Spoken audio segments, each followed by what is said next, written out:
陈兄，请继续。好。这几天，我一直在少庄主的屋外蹲守，直到今天，我才第一次见到那只狐狸。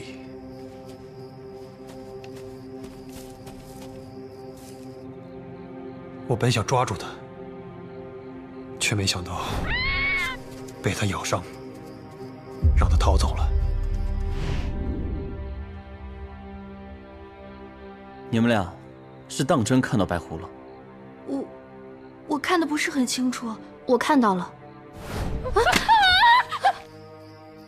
是白狐，但它身上有血。血是我的，那孽畜咬了我一口。好了，不要再说了。少庄主被狐精迷惑，我们这些凡夫俗子能有什么办法？庄主外出去行法事了，应该很快就会回来。我们还是等庄主回来再说吧。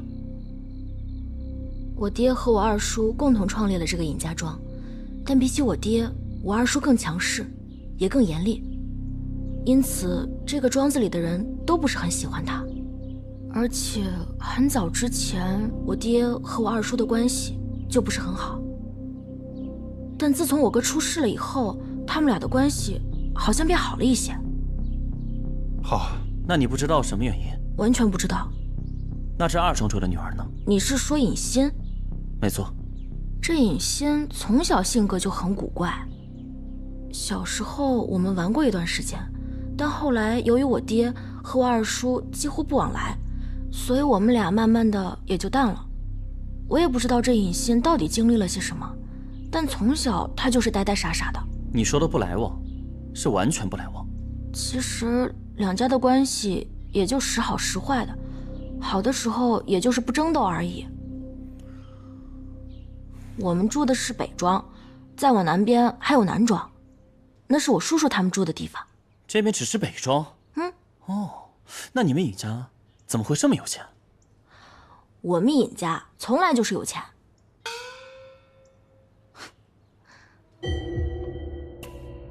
出宴时有无伤损器？就宴处趁殿尸首在物上，复以物盖。宋词，洗冤集录。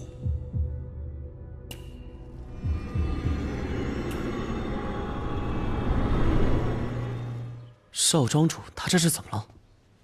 其他郎中说的没错，少庄主只是气血虚。我也检查过药方和汤药本身都是补气血的。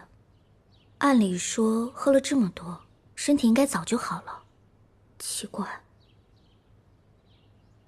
平时这个汤药是谁熬制的？又是谁端进来的？我知道你在担心什么。之前一直负责给哥哥熬药的是来福，也是由来福送来屋子里的。之前我也怀疑过，所以有一段时间一直都是我亲自负责给哥哥熬药，也是由我送来给哥哥的。我敢保证，除了我，没有人接触过药，但不知道为什么还是会发生这种情况。师傅，你看少庄主的面色，一看就被狐狸精吸了阳气。说的好像你被吸过一样。这少庄主的屋子里，平时有人看着吗？白天一直都有人，到了晚上，即使屋内没人，屋外还是有人的。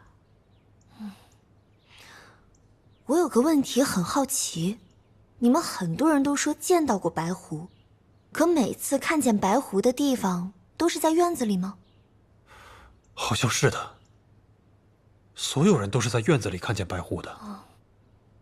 那也就是说，并没有人见到过狐狸进入少庄主的屋子，而这间屋子又门窗紧闭，这狐狸既进不来，也出不去，对吧？是的。那么，为什么所有人都默认少庄主是被狐精吸了阳气呢？这院落里竟然还有其他的家丁和丫鬟，也有你陈冲蹲守3天，替少庄主抓狐狸。为什么所有人都在说，是狐精在吸少庄主的阳气呢？其他人都正常，就少庄主一个人疾病缠身嘛。这次小神婆问的没错，这少庄主得了怪病，所有郎中都查不出病因，而同时期后院出现了白狐，难免让人把这2件事情联想到一起。不应该联系起来吗？也有必要不联系在一起。若是不联系到一起，疑点便有2处。这第一点，就是少庄主的怪病，以及后院出现的白狐。这第2点，就是胡岭镇上那个小屋。我觉得，比起少庄主的怪病，得先弄清楚那小屋是怎么回事。你是说昨晚那个黑衣人？没错。如果说真的是胡经所为，那我们确实无能为力；但如果是有人为之，那昨夜那个黑衣人就是有最大的嫌疑。我想再去药房看看。好，我带你过去。走。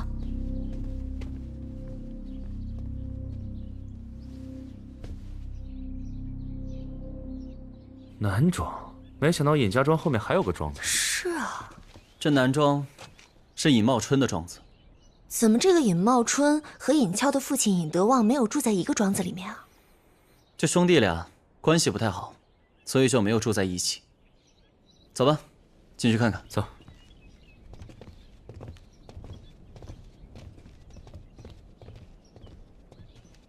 请问有人吗？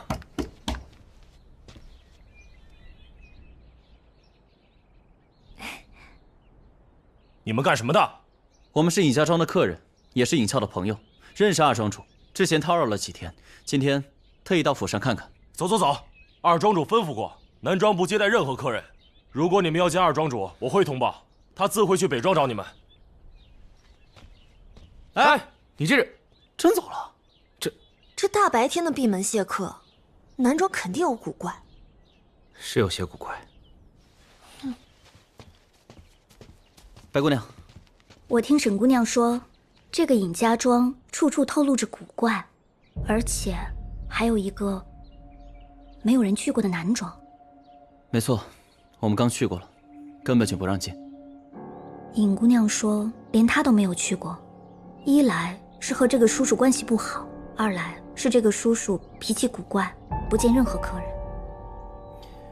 如果说尹姑娘都不能进去，那肯定有问题。是啊，宋大哥。哦，对了，我去了药房和厨房，药和佐料都没有问题。如果像尹姑娘所说的，她都是亲自熬药，并且亲自送去少庄主的房间，那少庄主的病就与药事无关。宋大哥，接下来你准备怎么办？我准备明天再去一趟木屋。啊？还去啊？可是那里有人要杀你啊！那个木屋非常奇怪，尤其是后面2个陵墓，我必须去一次，一探究竟。好，那我和你一起去。哦，你放心，我不会再用迷魂散了。宋公子，白姑娘也在。小姐让你们去大堂，庄主回来了。宋大哥，白姑娘，你们过来啦。爹，这位就是宋大哥，我之前有跟你介绍过的那个能断案的奇才。见过尹庄主。这位是白姑娘，人称药仙。见过尹庄主。刚才听小女介绍过，当真是自古英雄出少年呀。宋公子，白姑娘，请坐。谢谢。继续我们刚才的话题，小女请诸位前来，也是我尹家庄的福分。诸位若没有什么事，便在庄里住下吧。只是我儿子，恐怕真的是被狐精魅惑。庄子里发生的事我也听说了，这狐精在庄子里出没，因此我特意到灵台山请了一心道长。啊，贫道见过各位。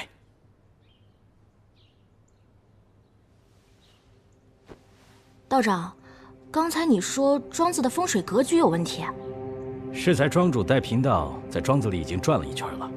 贫道来庄子之前，远远的看到这里有一股浓浓的妖气，庄子的风水也是4败4破，阴气压顶的格局啊！哼，真是玩笑！怎么会4败4破，阴气压顶了？当初我们庄子选址的时候，可是找风水大师看过的。初期庄子的风水是很好，庄子南侧是一条溪水，自南侧绕到西侧，再从东侧流出去，而北侧则是狐妖岭。原本这风水是源远流长、妖仙守门的格局，保佑子孙福泽、财源不断。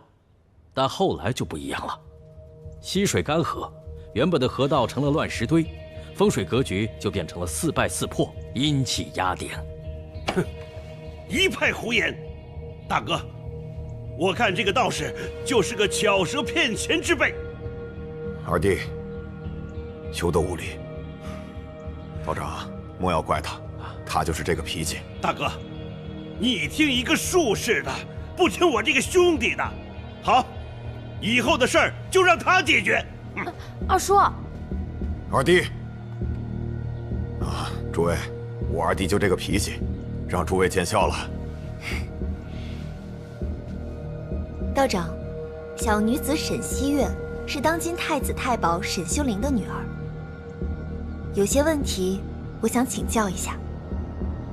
啊，你是临安沈家的人？正是。哎呀，不知沈小姐光临，乔儿，你也不提前给为父介绍一下？庄主莫怪，我们和尹姑娘都是朋友，身份之类的虚名并不重要。我只是刚才听一心道长的一番话，有几个问题想问一下。沈姑娘，请说。刚才道长所谓的四败四破，是哪四败和哪四破？啊，家破、财破、福破、势破、人败、处败、四败、运败。可据我所知，这最可怕的四败四破的风水阵，要形成的条件非常苛刻，除了地理环境，还有祖上的坟宅，最重要的是，需要有一个人在临死之前，对某户人赌下血咒，用放弃轮回转世作为代价，来换取另一户人家的四败四破。不可能，我们家与世无争，没有人会这么害我们。再说了，什么四败四破风水，全是假的。贫道已经说了，应该是有人对尹家庄的仇恨很深，所以才不惜用自己的性命来献祭给狐精，来庄子里做妖。信不信，只在庄主。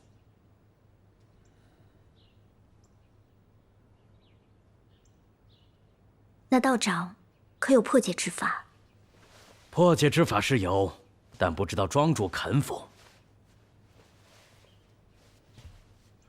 且不管真假，只要道长有破解之法，全当买个心安，阴谋也会照做。只是不知破解之法到底是什么呀？写下想害庄子的人的名字，贫道来做一场法事，化解对方的怨气。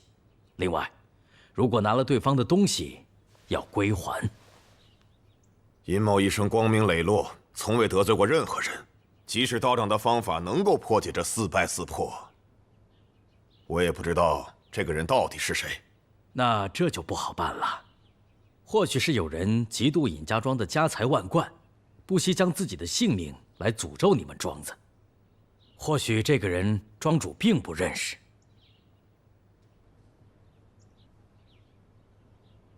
如果不破解，会怎么样？贫道算过，3日之内，庄子里必定会有血光之灾。一派胡言！尹某人敬你是个仙家，把你请到庄子里来，没想到你竟然如此咒我。目前我的儿子是被狐精所魅惑，可即便如此，庄子里也未曾有人因此丢了性命。你一来不抓狐精，却咒我庄子风水四败四破，到底是何居心？贫道并不是那种江湖骗子，来赚取你的银两。庄主可以不信，贫道自当离去。这些符纸就当贫道免费奉送。庄内的人拿到符纸必须贴身携带，可免3日内血光之灾。3日之后，就属贫道管不着了。爹，这个道长他……让他走，诋毁我尹家庄，简直一派胡言！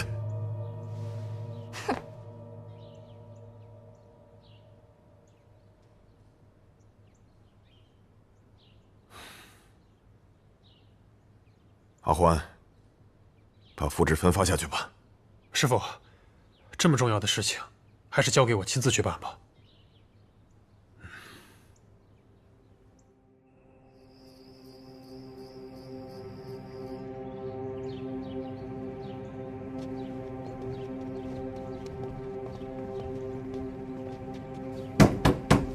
来福，快开门！我带白姑娘给少庄主施针。开门！来福。陈大哥，会不会出事了？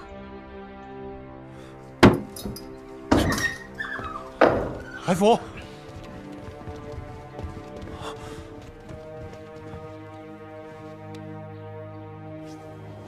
人已经死了。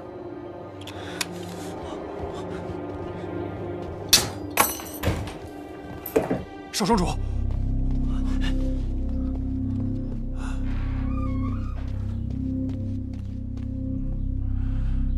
发生了何事？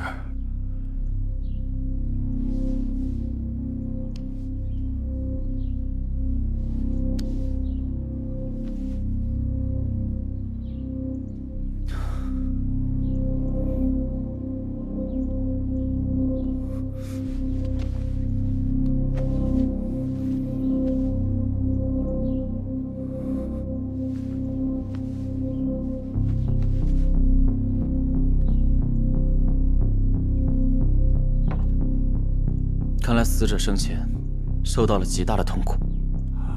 宋公子，来福他是怎么死的？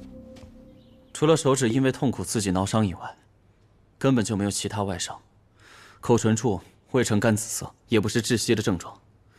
难道说是有什么隐疾，又或者是中了什么毒？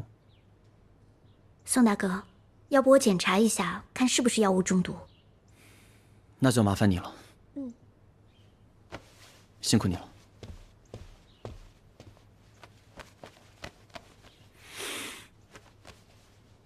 哇，这么多呀！对啊，我在毒物检测上做过很多研究，这些银针呢，能在尸体的不同部位检测出绝大多数的毒。不过要是这一套扎下来，这尸体不得成筛子了？你说的对啊，的确是有进步的空间，我回去再研究一下。好吧，那这里交给你了。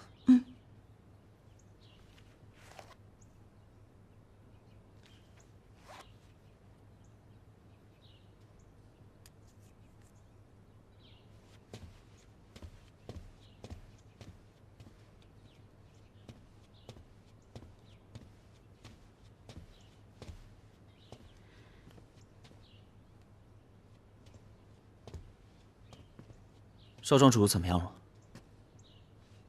身子骨还是比较虚弱，所幸已经无甚大碍了。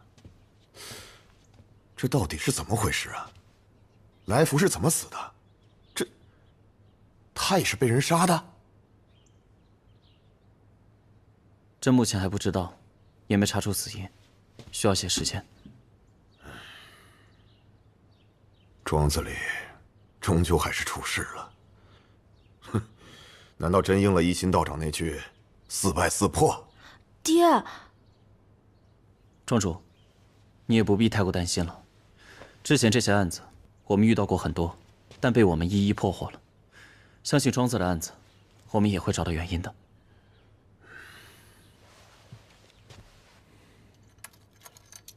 宋慈，过来看这个。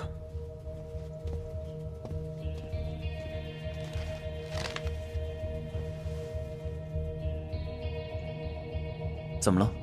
有个划痕，我昨天来的时候就没有。嚯，这你都记得？你真的是个怪胎啊！你才是怪胎呢！我昨天一进来的时候，尹超少爷的房间就很干净，我特意留意了一下，但这个划痕，昨天确实没有。还有这个，这门锁确实也是被外力损坏的。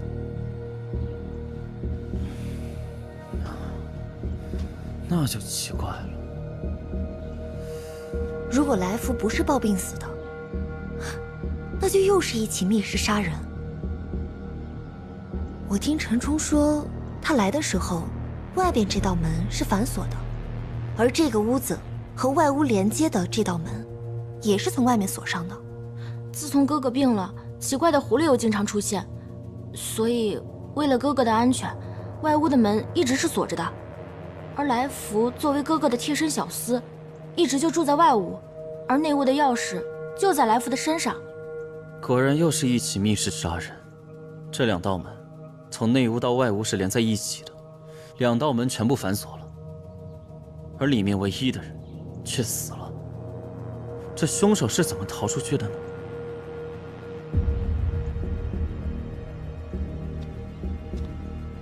这2道门是我破开的。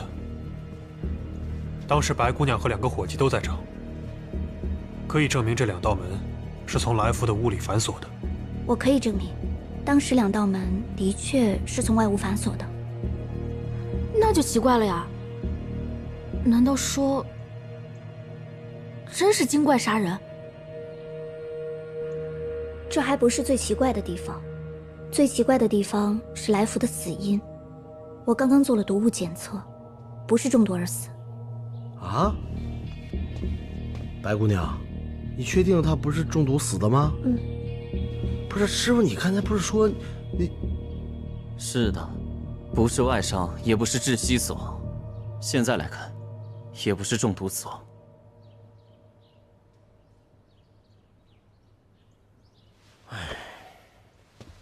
那这也不是，那也不是，这人到底是怎么死的吗？莫不是？爹，吓死他！我刚才看了，他眼珠子往外翻，证明他活着的时候肯定受了惊吓，所以我敢断定是被鬼吓死的。不可能，他这个样子，明明是痛苦，不是惊吓。他手指用力扣住床板，这以至于指甲都断裂了，手指都破了。这次小神婆倒说对了，来福死前确实很痛苦。太可怕了，师傅。之前咱们这些案子虽然有些玄乎，但咱们知道人是怎么死的。现在这又是密室杀人，又不知道人是怎么死的。庄主恕罪，来福的死都怪平儿。什么？平儿，你疯了？这跟你有什么关系啊？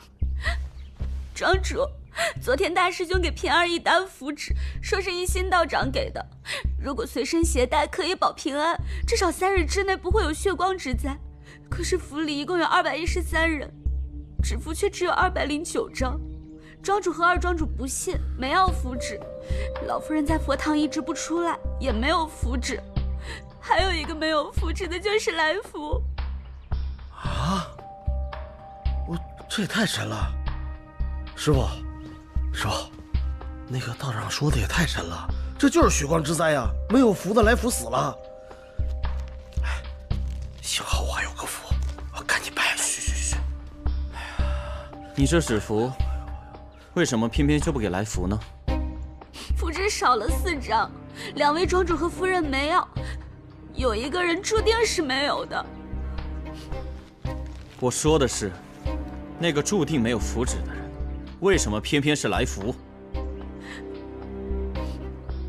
说呀！我来说吧，是因为这个来福一直喜欢平儿，而平儿又讨厌他，所以他们2个人一直关系都不好。平儿实在不想和来福说话，可是没想到符纸不够，本来想着最后给他的，但平儿真的没有想到会给他带来这番后果。有意思啊，有意思，这个道人有点意思啊。小神婆，说什么呢？他好像算准了似的，算准了2位庄主不信，算准了夫人不要，还算准了这张符纸会少1张。然而这个人就死了，好像就是在说，看我算的准不准？小神婆啊，你这个想法倒是挺特别呀。难道不是吗？这么说来，这个道长真的很厉害。快去把一心道长给我请回来！是，师傅。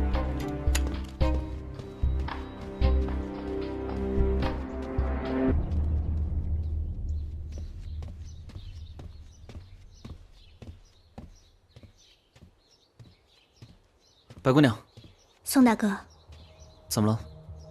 我刚给来福的尸体做了毒物检测，排除了中毒死亡的可能性，但不排除他在死前还中了其他药物。你看到那些银针，只能排除中毒。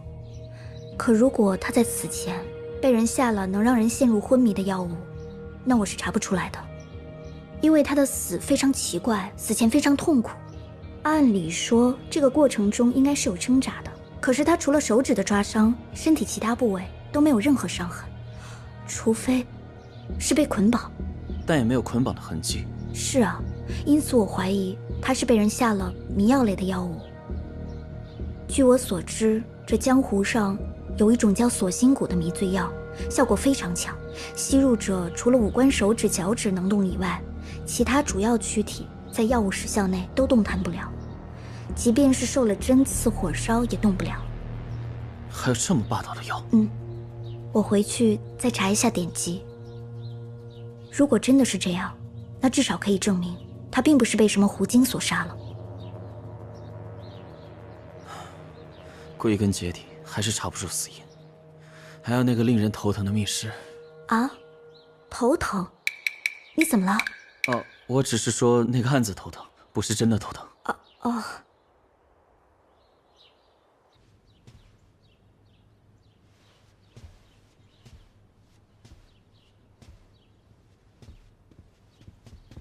师傅，您找我有事儿。阿欢。啊。少爷，您看。冲儿，找个信得过的人，把这封信发出去。师傅，这封信……有些事儿，不该问就不要问。你去吧。是。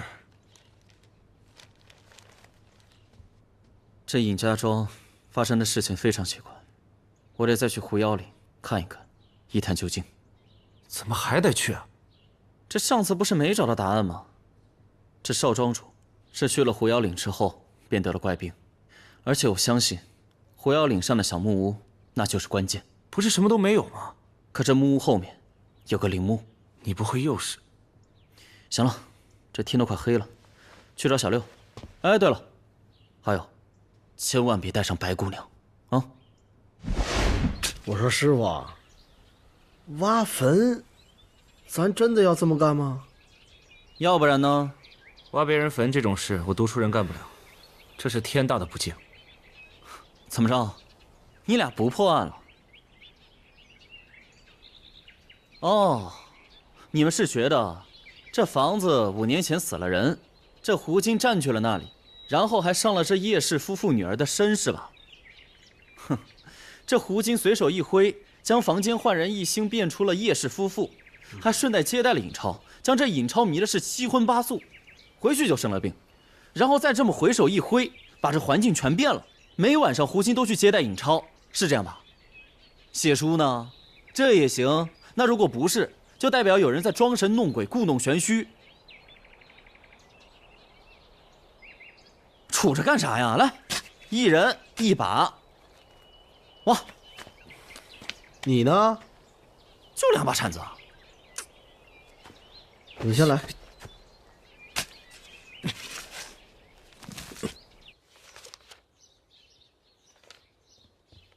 白姐姐，哎，白姐姐，你找我呀？哦，尹姑娘，我想问一下，离这里最近的镇子远吗？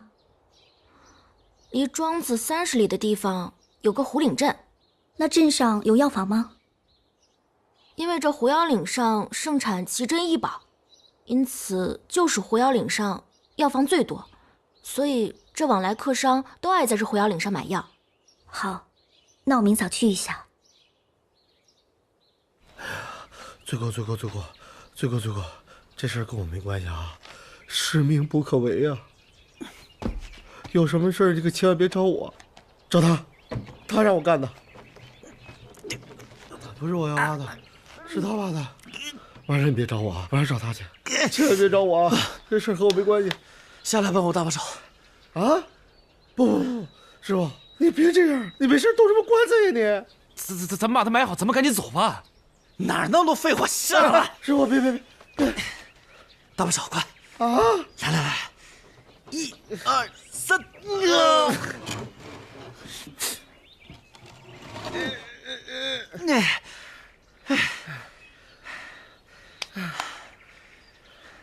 你们下来看。师傅，我不敢看，我害怕恐龙。我也不看。里面什么都没有，转过来看吧。啊，师傅，你别骗我啊！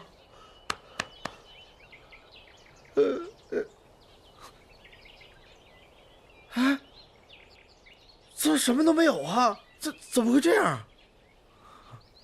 若是这样的话，这就证明这个木屋以及这个陵墓是有人精心设计，故意放在这儿的。要是没猜错的话，连叶远志这个名字也不是随便取的。小神婆他们家不是什么都能查到吗？让他去查呀。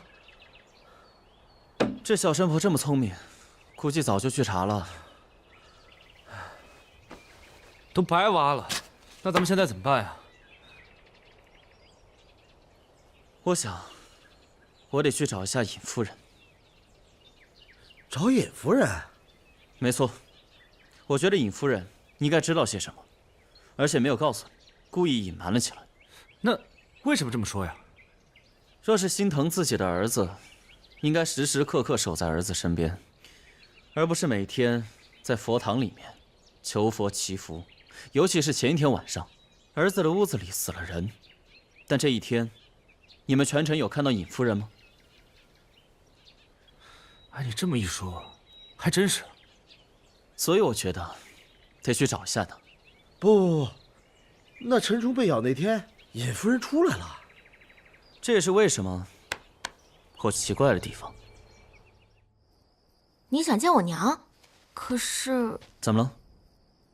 我娘脾气很古怪，她似乎和谁都不亲，即便是我爹，我也很少看到娘跟她说话。那你爹娘之前可有发生过什么事情？我不知道，我娘平时都深居简出，而且自从我哥出了事之后，她更是把自己锁在了佛堂里，也不再过问庄子里的任何事儿。看来还是得找夫人了解一下情况。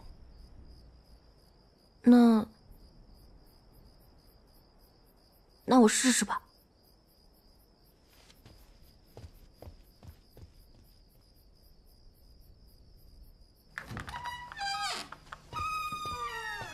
怎么样了？娘说了，给你半炷香的时间，你快进去吧，我在外面等你。好。